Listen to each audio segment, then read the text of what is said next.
सबसे पहले इस वीडियो को यहीं रोकिए, एक डायरी और पेन लेकर आइए, क्योंकि आज हम आपकी अपनी डेली हैबिट चेकलिस्ट बनाने जा रहे हैं। अपनी प्रोग्रेस को कागज पर लिखना बदलाव की पहली और अनिवार्य शर्त है। आज हम पैसिव दर्शक नहीं बनेंगे, हम सक्रिय रूप से अपना जीवन रीस्टार्ट करने का कमिटमेंट करेंगे। रात के 2 बज रहे हैं, कमरे में घुप अंधेरा है और सिर्फ एक मोबाइल फोन की स्क्रीन चमक रही है। हाँ, और उस नीली रोशनी में कोई बहुत ही जोशीला मतलब ऊर्जा से भरा हुआ वीडियो चल रहा होता है। बिल्कुल, कोई ऐसा इंसान जो चीख चीख कर असंभव को संभव बनाने की बात कर रहा हो और अचानक शरीर में एक गजब की ऊर्जा दौड़ जाती है। एक अजीब सा उमंग, डोपामाइन हाई महसूस होता है। एकदम सही कहा। उस वक्त दिमाग बस यही कहता है कि बस अब तो कल से पूरी जिंदगी बदल देनी है। हाँ, कल सुबह से 10 घंटे की पढ़ाई होगी, सारे रिकॉर्ड टूटेंगे, सब कुछ बदल जाएगा। और वो एहसास मतलब उस पल इतना असली लगता है ना, जैसे आधी सफलता तो उसी वक्त मिल गई हो। ये एक बहुत बड़ा मनोवैज्ञानिक भ्रम है। लेकिन फिर अगली सुबह होती है, अलार्म बजता है और रात वाली वो सारी ऊर्जा, वो सारा जोश, वो दुनिया बदलने का संकल्प सब न जाने कहाँ गायब हो जाता है। गायब हो जाता है और उसकी जगह ले लेता है वही पुराना भारी आलस। राइट, पढ़ाई की टेबल या काम का डेस्क किसी सजा की तरह लगने लगता है और मोबाइल फोन का वो आसान रास्ता फिर से अपनी तरफ खींच देता है। और फिर दिन भर क्या बचता है? सिर्फ काम टालने की आदत, जिसे हम प्रोक्रेस्टिनेशन कहते हैं, और रात होते होते एक गहरा चुभने वाला पछतावा, एक गिल्ट कि यार आज का दिन भी बर्बाद हो गया। ये एक ऐसा चक्र है जिसने कभी न कभी हम सभी को अपनी गिरफ्त में लिया है। बिल्कुल लिया है। और यही वो बिंदु है जहां से हमारी आज की इस गहरी चर्चा का रास्ता खुलता है। इसी चक्र को तोड़ने के लिए आज हम लर्न विद माधव के नोट्स और उनकी गहरी इनसाइट्स पर एक विस्तृत चर्चा करने वाले हैं। हाँ, और ये कोई हवाई मोटिवेशनल बातें नहीं होने वाली हैं। बिल्कुल नहीं, हम इसके पीछे की असली न्यूरोबायोलॉजी और मनोविज्ञान को डीकोड करेंगे। हमारा मिशन ये समझना है कि आखिर रात का वो बेतहाशा मोटिवेशन सुबह की हकीकत से टकराकर इतनी जल्दी चूर-चूर क्यों हो जाता है। और सबसे जरूरी बात, हम इस क्षणभंगुर प्रेरणा पर निर्भर रहने के बजाय इसे एक स्थायी अनुशासन में कैसे बदल सकते हैं। राइट, तो चलिए इसे थोड़ा गहराई से समझते हैं। हम हमेशा अपनी असफलता का दोष अपनी काबिलियत को देते हैं, है ना? हाँ, लोग सोचने लगते हैं कि शायद उनमें ही कोई कमी है, जबकि समस्या हमारी क्षमता में नहीं है। समस्या इस बात में है कि हम भावनाओं के विज्ञान को नहीं समझते। भावनाओं का विज्ञान? अगर हम इसे थोड़ा और खोलें तो क्या लर्न विद माधव के विश्लेषण का ये मतलब है कि हम जिस मोटिवेशन को सफलता की चाबी मानते हैं वो असल में सिर्फ एक भावना भर है? बिल्कुल, यही सबसे बड़ा मिथक है जिसे आज तोड़ना बहुत जरूरी है। हम अक्सर मोटिवेशन को एक स्थायी चरित्र मान बैठते हैं। हाँ, हमें लगता है कि जो लोग सफल हैं वो हमेशा मोटिवेटेड रहते हैं। लेकिन विज्ञान कुछ और ही कहता है। विज्ञान कहता है कि मोटिवेशन सिर्फ एक इमोशन है, एक भावना है। ये बिल्कुल खुशी, उदासी या गुस्से की तरह है। मतलब जैसे कोई इंसान 24 घंटे लगातार खुश या गुस्सा नहीं रह सकता, वैसे ही वो हमेशा मोटिवेटेड भी नहीं रह सकता। और जाना सही बात है। हमारी सबसे बड़ी गलती ये है कि हमने अपनी पूरी कार्यक्षमता को इस क्षणिक भावना के भरोसे छोड़ दिया है। हमने ये मान लिया है कि जब हम मोटिवेटेड महसूस करेंगे केवल तभी हम काम करेंगे, और यहीं हम उस रात के 2 बजे वाले वीडियो के जाल में फंस जाते हैं। और यहाँ हमें डोपामाइन के सिस्टम को गहराई से समझना होगा। हम अक्सर सोचते हैं कि डोपामाइन सिर्फ खुशी का रसायन है, लेकिन न्यूरोसाइंस के अनुसार ये इच्छा या पूर्वानुमान का रसायन है, जिसे एंटिसिपेशन कहते हैं। पूर्वानुमान मतलब किसी चीज के होने की उम्मीद? हाँ, रात में जब कोई शक्तिशाली वीडियो देखा जाता है तो हमारा दिमाग भविष्य की एक बहुत ही सुंदर कल्पना करने लगता है। दिमाग को महसूस होने लगता है कि उसने वो लक्ष्य हासिल कर लिया है। तो इस कल्पना मात्र से डोपामाइन का स्तर बहुत तेजी से बढ़ जाता है। हमारा दिमाग बिना कोई वास्तविक मेहनत किए सिर्फ टॉपर बनने या सफल होने की कल्पना करके ही वो इनाम महसूस कर लेता है। बिल्कुल, ये एक तरह से हमारी ही जीव विज्ञान द्वारा हमारे साथ खेला गया धोखा है। और जब सुबह होती है तो वो डोपामाइन अपने सामान्य स्तर पर गिर चुका होता है। राइट, और सुबह जब किताबों के सामने या काम के सामने बैठना होता है तो वास्तविकता का सामना करना पड़ता है। और सच कहें तो वास्तविकता अक्सर उबाऊ होती है, उसमें कोई तुरंत मिलने वाला हाई नहीं होता। और शायद हमारे दिमाग का विकास भी कुछ इसी तरह हुआ है ना। पूर्वजों के समय से ही दिमाग ऊर्जा बचाने के लिए डिजाइन किया गया है। एकदम सही। पढ़ाई करना या कोई नया कौशल सीखना, ये सब दिमाग के लिए बहुत ज्यादा कैलोरी खर्च करने वाले काम हैं। तो जब सुबह उठकर दिमाग को ऊर्जा खर्च करने और फोन चलाकर आसानी से डोपामाइन पाने के बीच चुनना होता है, तो वो तुरंत आसान रास्ते की तरफ भागता है। हाँ, दिमाग हमेशा कम से कम प्रतिरोध का रास्ता खोजता है, लीस्ट रेसिस्टेंस। और हकीकत की इस दीवार से टकराकर मोटिवेशन नाम की वो भावना पूरी तरह से हार मान लेती है। इस सब को सुनकर एक बड़ा सवाल खड़ा होता है। अगर मोटिवेशन सिर्फ एक अस्थायी भावना है और उसका कुछ घंटों में खत्म हो जाना तय है, तो क्या वो प्रेरणादायक वीडियो देखना बिल्कुल बेकार है? नहीं, ऐसा बिल्कुल नहीं है। तो क्या लर्न विद माधव ये सजेस्ट करते हैं कि हमें प्रेरणा की कोई जरूरत ही नहीं है? प्रेरणा की अपनी एक बहुत ही खास भूमिका है, लेकिन वो सीमित है। हम इसे एक कार के स्टार्टर मोटर की तरह देख सकते हैं। Starter motor? हाँ, जब गाड़ी का इंजन बंद होता है और वो ठंडी पड़ी होती है, तो उसे चालू करने के लिए स्टार्टर मोटर की जरूरत होती है। वो इंजन को एक शुरुआती झटका देता है, एक चिंगारी देता है। अच्छा, तो मोटिवेशन का भी ठीक यही काम है। वो हमें शुरुआत करवा सकता है, वो हमें उस काम की अहमियत याद दिला सकता है। बिल्कुल। लेकिन अगर हम सिर्फ स्टार्टर मिनटों को घुमाते रहें तो गाड़ी कुछ मीटर आगे जाकर बंद हो जाएगी और बैटरी भी खत्म हो जाएगी। राइट। गाड़ी को लंबे सफर पर ले जाने के लिए जिस निरंतर शक्ति की जरूरत होती है, वो स्टार्टर मोटर से नहीं बल्कि गाड़ी के मुख्य इंजन से आती है। और यही वो अंतर है जो सफल लोगों को बाकी दुनिया से अलग करता है। जो लोग शीर्ष पर हैं, वे हर सुबह किसी प्रेरणा का इंतजार नहीं करते। वे इस बात पर निर्भर नहीं होते कि आज उनका मूड कैसा है। तो अगर वो इंजन मोटिवेशन नहीं है, तो वो असल में क्या है? वो है अनुशासन। और स्रोत में एक किसान का बहुत ही गहरा उदाहरण दिया गया है जो इस पूरी गुत्थी को सुलझाता है। हाँ, वो किसान वाला उदाहरण सच में बहुत शक्तिशाली है। जब हम एक किसान के बारे में सोचते हैं, तो क्या वो सिर्फ तभी खेत में जाता है जब उसका मन करता है? बिल्कुल नहीं। या क्या वो कोई मोटिवेशनल गाना सुनकर खेत जोतने जाता है? नहीं ना। चाहे मौसम चिलचिलाती धूप का हो, कड़ाके की ठंड हो या उसके जीवन में कोई परेशानी चल रही हो, वो हर सुबह उठता है और खेत में जाता है। क्योंकि प्रकृति उस किसान के मूड या उसकी भावनाओं का इंतजार नहीं करती। सही बात है। अगर वो बीज बोने के लिए किसी प्रेरणा का इंतजार करेगा, तो उसकी फसल कभी उगेगी ही नहीं। उसका पूरा जीवन उसके अनुशासन पर निर्भर है, उसके मोटिवेशन पर नहीं। ये नजरिया सच में बहुत सी चीजें बदल देता है। हमारी पढ़ाई, हमारा काम, हमारे लक्ष्य, ये सब हमारे खेत ही तो हैं। और अगर हम सिर्फ तब काम कर रहे हैं जब हमारा मन कर रहा है, तो हम अपनी फसल को बर्बाद कर रहे हैं।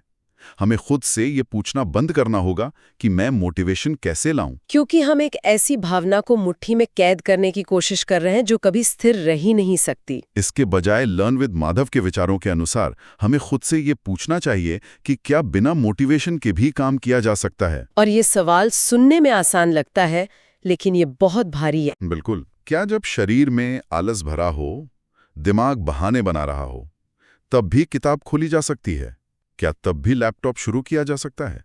और जिस दिन इस सवाल का जवाब हाँ हो जाता है, असल में उसी दिन इंसान सपने देखने वाले से कुछ कर दिखाने वाले की श्रेणी में आ जाता है। मतलब ड्रीमर से डूअर बन जाता है। सपने देखने बहुत आसान है जब भावनाएं चरम पर हों, लेकिन हकीकत में उन सपनों को वही आकार देता है जो बिना मन के भी अपनी कुर्सी पर बैठा रहता है। लेकिन यहाँ एक व्यवहारिक अड़चन आती है। ये समझ लेना कि हमें अनुशासन का इंजन बनाना है, ये सुनने में बहुत अच्छा लगता है। हाँ, थ्योरी में तो सब बढ़िया है, लेकिन असल जिंदगी में वो शुरुआती झिझक बहुत ताकतवर होती है। अगर हम अपनी इच्छा शक्ति के भरोसे हर दिन खुद से लड़ेंगे, तो एक दिन हम थक जाएंगे, जिसे हम बर्नआउट कहते हैं। राइट। तो सवाल यह है कि इस निरंतरता को हम एक स्वचालित प्रक्रिया में कैसे बदलें, कंसिस्टेंसी कैसे लाएं? ये सबसे महत्वपूर्ण पड़ाव है। हम अक्सर एक्सट्रीम्स में सोचते हैं, या तो हम रोज 10 घंटे पढ़ेंगे या फिर बिल्कुल नहीं पढ़ेंगे। हाँ, ऑल और नथिंग अप्रोच। जबकि न्यूरोसाइंस कहता है कि छोटी छोटी लेकिन निरंतर कोशिशें दिमाग की संरचना को बदल देती हैं। इस प्रक्रिया को आसान बनाने के लिए स्रोत में कुछ बहुत ही वैज्ञानिक तरीके सुझाए गए हैं। तो चलिए देखते हैं कि वो असली इंजन कैसे बनाया जाए। जो सबसे पहला तरीका सुझाया गया है वो है काम को या लक्ष्य को बहुत छोटा कर देना। हाँ, जैसे पूरा सिलेबस खत्म करने की बजाय खुद से कहना कि मुझे आज सिर्फ 30 मिनट पढ़ना है। क्या सिर्फ 30 मिनट का छोटा लक्ष्य तय करना इतने बड़े सिलेबस के सामने नाकाफी नहीं लगेगा? इसके पीछे एक बहुत ही गहरा मनोविज्ञान काम कर रहा है। जब कोई खुद से कहता है कि मुझे 10 घंटे पढ़ना है, तो दिमाग का वो हिस्सा जिसे एमिगडाला कहते हैं, वो सक्रिय हो जाता है। एमिगडाला? मतलब जो हमारे डर या खतरे के अलार्म की तरह काम करता है। बिल्कुल, वो इतना बड़ा संज्ञानात्मक भार देखकर घबरा जाता है। ओहो, तो दिमाग उस विशाल काम को अपनी ऊर्जा के लिए खतरे के रूप में देखने लगता है। हाँ, और तुरंत भागने का रास्ता यानी काम टालने का रास्ता खोजने लगता है। लेकिन जब लक्ष्य सिर्फ 30 मिनट का होता है तो वो अलार्म नहीं बजता। दिमाग को लगता है कि ठीक है, 30 मिनट का काम मेरी ऊर्जा के लिए कोई बड़ा खतरा नहीं है। राइट, ये छोटा लक्ष्य असल में काम को पूरा करने के लिए नहीं है। ये सिर्फ दिमाग की उस शुरुआती झिझक, जिसे रेजिस्टेंस कहते हैं, उसे चकमा देने के लिए है। ये बहुत ही कमाल का हैक है। मतलब भौतिक विज्ञान का वो नियम यहाँ भी लागू होता है। एक रुकी हुई चीज तब तक रुकी रहती है जब तक उस पर बाहरी बल ना लगाया जाए। सबसे ज्यादा ऊर्जा उसी शुरुआत में लगती है। एक बार जब कोई सिर्फ 30 मिनट के लिए मेज पर बैठ जाता है तो अक्सर वो गति ही उसे आगे खींच ले जाती है। वो 30 मिनट कब 2 घंटे में बदल जाते हैं पता ही नहीं चलता। और इसी गति को स्थायी बनाने के लिए जो दूसरा कदम है वो है एक रूटीन बनाना, एक ही समय और एक ही जगह पर काम करने की आदत डालना। इसके पीछे का विज्ञान क्या है? क्या इससे हमारे दिमाग में कुछ बदलाव आता है? बहुत बड़ा बदलाव आता है। जब हम किसी काम को शुरू करने के लिए अपनी इच्छा शक्ति का इस्तेमाल करते हैं तो हम दिमाग के सामने वाले हिस्से प्रीफ्रंटल कॉर्टेक्स का उपयोग कर रहे होते हैं। और ये हिस्सा बहुत जल्दी थक जाता है ना? बिल्कुल। लेकिन जब हम रोज एक ही समय पर और एक ही जगह पर काम करते हैं तो हमारे दिमाग में नए न्यूरल पाथवे बन जाते हैं और तब वो काम प्रीफ्रंटल कॉर्टेक्स से निकलकर बेसल गैंग्लिया में चला जाता है। बेसल गैंग्लिया, जहां हमारी सारी आदतें स्टोर होती हैं। हाँ, ये हिस्सा बिना ज्यादा ऊर्जा खर्च किए ऑटो पायलट तरीके से काम करता है। जैसे रोज सुबह उठकर ब्रश करना, हमें इसके लिए किसी मोटिवेशन की जरूरत नहीं होती। राइट, हमारा शरीर और दिमाग अपने आप उस दिशा में चल पड़ते हैं। कुछ हफ्तों बाद जब कोई उसी समय उस जगह पर बैठता है तो उसे काम शुरू करने के लिए कोई अंदरूनी लड़ाई नहीं लड़नी पड़ती। वो है ध्यान भटकाने वाली चीजों को हटाना। स्रोत बहुत स्पष्ट शब्दों में कहता है कि काम करते समय फोन दूर रखना और नोटिफिकेशंस बंद करना सिर्फ एक सुझाव नहीं बल्कि एक अनिवार्य नियम है। बिल्कुल। लर्न विद माधव की एक लाइन बहुत ही गहरी है, फोकस किसी एक्सीडेंट से नहीं आता, उसे बनाना पड़ता है। हम अक्सर अपनी इच्छा शक्ति को बहुत ज्यादा आंक लेते हैं। हमें लगता है कि फोन सामने टेबल पर रखा है, उसमें नोटिफिकेशन लाइट जल रही है और हम अपने अनुशासन के बल पर उसे नजरअंदाज कर देंगे। ये एक बहुत बड़ी गलतफहमी है। अगर फोन पास है तो हमारा दिमाग अवचेतन रूप से हमेशा सतर्क रहता है। उसकी आधी ऊर्जा उस फोन को नजरअंदाज करने में ही खर्च हो रही होती है। ये तो बिल्कुल वैसा ही हुआ जैसे कोई अपनी गाड़ी का हैंड ब्रेक खींचे हुए गाड़ी चलाने की कोशिश कर रहा हो। एकदम सटीक तुलना है ये। आप एक्सेलरेटर दबा रही हैं, इंजन पूरी ताकत लगा रहा है, गाड़ी शायद थोड़ी बहुत आगे भी बढ़ रही है, लेकिन आप बेतहाशा ऊर्जा बर्बाद कर रहे हैं। और अंत में इंजन का खराब होना तय है। फोन को दूसरे कमरे में रखना कोई इच्छा शक्ति की परीक्षा नहीं है। ये बस अपनी गाड़ी का हैंड ब्रेक नीचे करना है ताकि सफर बिना रुकावट के हो सके। हमें अपने वातावरण को अपने लक्ष्यों के अनुकूल बनाना ही होगा। अगर आसपास सिर्फ ध्यान भटकाने वाली चीजें हैं तो कोई भी रूटीन लंबे समय तक काम नहीं आ सकता। इस पूरी चर्चा ने मोटिवेशन और अनुशासन की हमारी समझ को बहुत गहराई दी है।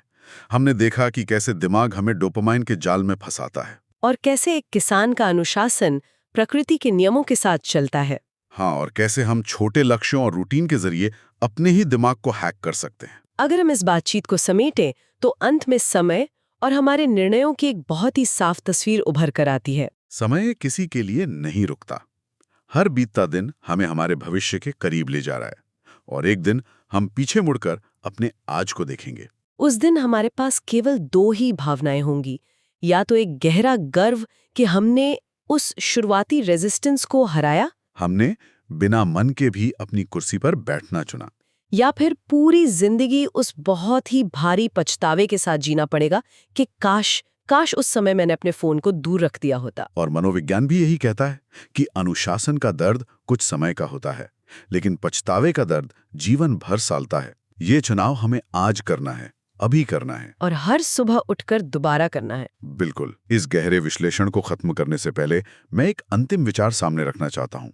एक ऐसा विचार जो हमें थोड़ा असहज कर सकता है। वो क्या है? स्रोत में जो बात कही गई थी कि फोकस एक्सीडेंट से नहीं आता, अगर हम इसे आज की आधुनिक दुनिया के परिप्रेक्ष्य में देखें तो एक गंभीर तस्वीर नजर आती है। आप फोन और सोशल मीडिया की बात कर रहे हैं ना? हाँ, हम जिस दुनिया में जी रहे हैं वहां ये स्मार्टफोन, ये एप्स, ये सब कोई दुर्घटना नहीं है। दुनिया के सबसे चतुर इंजीनियर दिन रात सिर्फ एक ही चीज पर काम कर रहे हैं। कि वो हमारे उसी डोपामाइन सिस्टम को कैसे हैक करें। एग्जैक्टली। उनका पूरा बिजनेस मॉडल ही हमारा ध्यान चुराने पर टिका है। हमारा तकनीकी वातावरण जानबूझकर इस तरह डिजाइन किया गया है कि हमारा फोकस टूट जाए। ये सच में एक बहुत ही डराने वाला सच है। और अगर ये सच है तो फिर हमारे अनुशासन, फोन को दूर रखकर पढ़ाई करना या काम करना, ये सिर्फ सफलता पाने का कोई साधन नहीं रह जाता। तो फिर ये क्या बन जाता है? ये एक बगावत बन जाता है, एक रिबेलियन। इस शोर शराबे वाली दुनिया के खिलाफ अपना फोकस बनाए रखना, अपनी स्क्रीन के समय को नियंत्रित करना, ये आज के समय की सबसे बड़ी बगावत है। अनुशासन सिर्फ खुद को बेहतर बनाना नहीं है, ये अपनी आजादी को इस सिस्टम के चंगुल से वापस छीनना है। बहुत ही शक्तिशाली विचार है ये। जो लोग आज अपने ध्यान को बचाकर ये बगावत करेंगे, केवल वही कल के भविष्य का निर्माण करेंगे। बिल्कुल। और इसी विचार के साथ जो भी लोग इस समय हमें सुन रहे हैं, इस चर्चा को सिर्फ एक और मोटिवेशनल हाइमत बनने दीजिएगा। इस समझ को अपनी जिंदगी के असली इंजन में डालिए। उस किसान की तरह बनिए जो मौसम का इंतजार नहीं करता। बगावत कीजिए इस ध्यान भटकाने वाली दुनिया से और अपने फोकस को अपनी ताकत बनाइए। लर्न विद माधव के उसी मूल संदेश के साथ सीखते रहें और हमेशा आगे बढ़ते रहें। आज के इस डीप डाइव को हम यहीं विराम देते हैं।